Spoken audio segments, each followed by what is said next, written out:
back to the long and short of it with Genesis CEO Jim Long. Good morning, Jim. Happy New Year, Jim. Good to see you. You too. January in the calendar here, it's a time of optimism. You're one of the most optimistic people in the industry. You had a quote from a friend about in the hog business, it's good to be optimistic. Can you talk about that a little bit? Yeah, sure. I mean, the point is, but I think by nature, most hog producers are optimistic people. You need to be.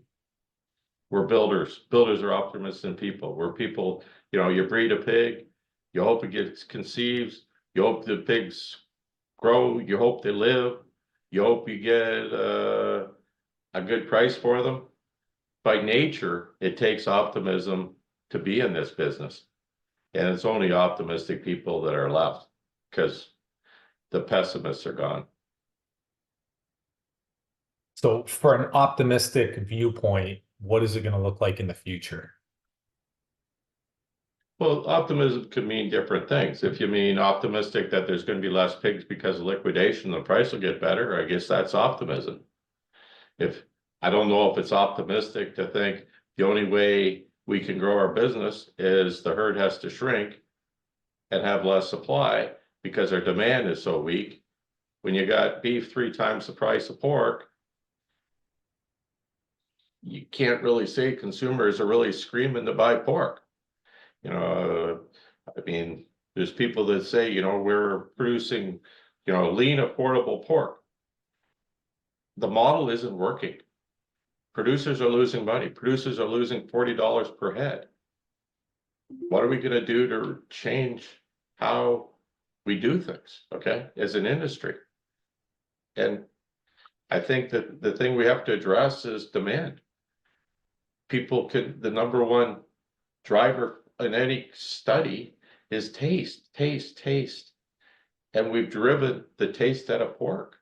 And it's reflected in the ratio of beef price to pork price, but also within the pork cutouts, bellies, ribs, shoulders, all the pork with higher marbling is selling for more money than loins and hams. 20 plus years ago, it used to be the other way around before we drove the marbling out of loins and hams. It's really hindering our industry. It's just economics. It's a question of survival. What are we going to do about it? I'm hoping that the leadership at the NPPC and National Pork Board realize what we need to do and provide guidance and leadership to change things, to give a new direction to the industry. I'm optimistic that we can get the leadership from them to do that. So we've got an affordable protein, but what you're saying is with higher marbling, better taste, how do we market this differently and get the perception differently and get this in front of people? So we got to change how things are done. And figure 2, you had a graph, total pork production consumption in the US. Can you talk about the graph in your commentary, Jim? Yeah, sure. The graph shows over the last few decades how US pork production has gone up, but how the US pork production really hasn't increased.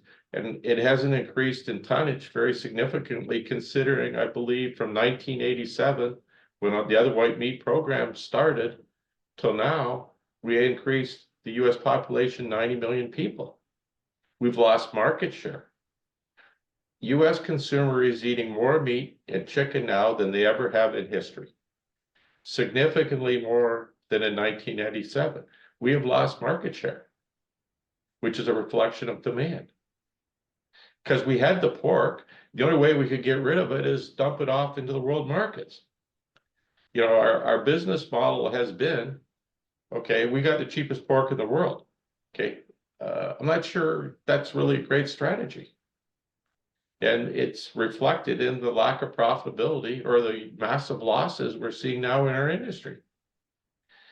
There's an opportunity to change, look at what consumers want, which is taste, and address it with a better tasteful product.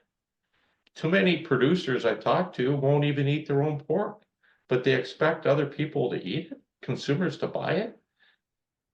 It in itself is tough. You see in stores now, loins, frozen slabs of loins under $1.99 a pound retail, $1.49, $1.59. It's just really sad. At the same time, you see prime rib at $17 a pound. Why? Because people pay more for it. It's like when producers say to me, why isn't there more pork on restaurant menus? Well, the reason there's no more pork on restaurant menus is people don't order it. Restaurants aren't against pork. They're against having things people don't buy. But part of it is they don't buy it because we produce a product that doesn't create a lot of demand. And we keep doing it over and over again. So is it industry buy-in overall that we need, or can it start somewhere else? Got to stop individuals making decisions. You know, packers, food service, retailers saying enough is enough. We got to do something different.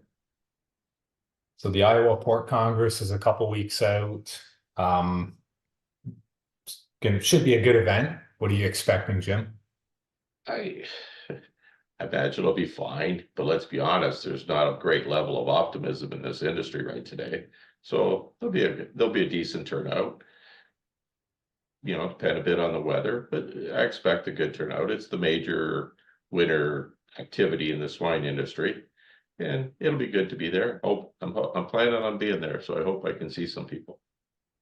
So at least get by the Genesis booth and Yeah, catch up there. yeah, hope so. Well, thanks for joining us today, Jim. My pleasure, Jim. Wish everybody a good 2024, and let's be optimistic, but we need to make some changes to change our industry.